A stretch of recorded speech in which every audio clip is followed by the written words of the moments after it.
Well, it looks like a new model of the PlayStation 5 DualSense controller is coming to retail shelves, but what features will be changed?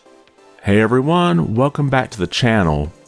And I first saw the headline here from VGC, retailer lists V2 PS5 DualSense with improved battery life. Now, the article talks about Walmart Canada listing a new first-party controller, the DualSense V2.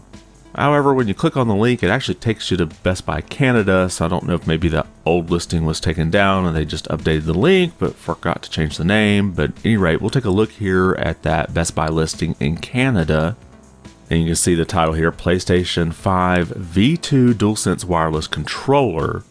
And it has a model number listed there. Hold on to that for just a minute. But what we're going to do is we'll go down here and look at the description of the product. And at the very bottom, it does say, exceptional 12-hour battery life on full charge, supports long gaming sessions.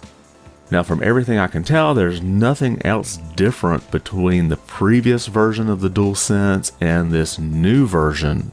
And from what I understand, the current DualSense controller, I guess we'll call that the V1, supports about 6 hours of battery life. So this is about twice as much gaming time.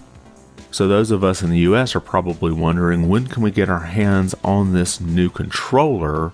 Well, here's the odd thing. If you go look right now at Best Buy in the US, they have the PlayStation 5 DualSense controller listed here.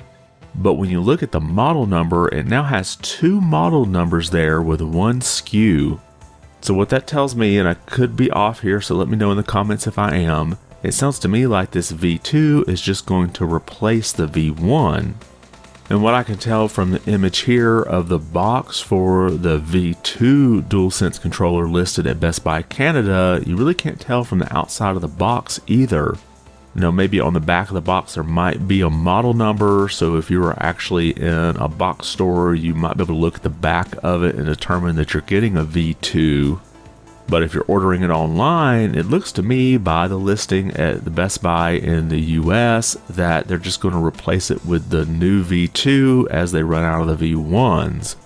So if you're looking to buy a DualSense controller, you may want to go to a physical store and check the back of the box and see if you can see the model number on it. And that model number is going to depend on the color. For example, the white one here ends in 39935, but they have here the Starlight Blue one and it ends in 39940. And some of the other colors here don't have two model number listings yet, so they may not have been put in the system or they've not manufactured any of the V2s with these colors yet. But it does look like if it has that 399 before the last two digits, that's more than likely the V2 version of the DualSense controller. But let me know your thoughts. Does my analysis here sound correct that we're just going to have the V2 supplant the V1 and you really won't know what you're going to get if you're ordering, especially online? Or is there something here I'm missing and they're like, no, you're completely wrong. This is going to have a completely separate listing. That number's been there for a while. You don't know what you're talking about. Drop a comment either way below and let me know your thoughts. And if you like the video, be sure to give it a thumbs up. And if you haven't subscribed yet, consider doing so. It really does help the channel out quite a bit. I want to thank you for watching and be good.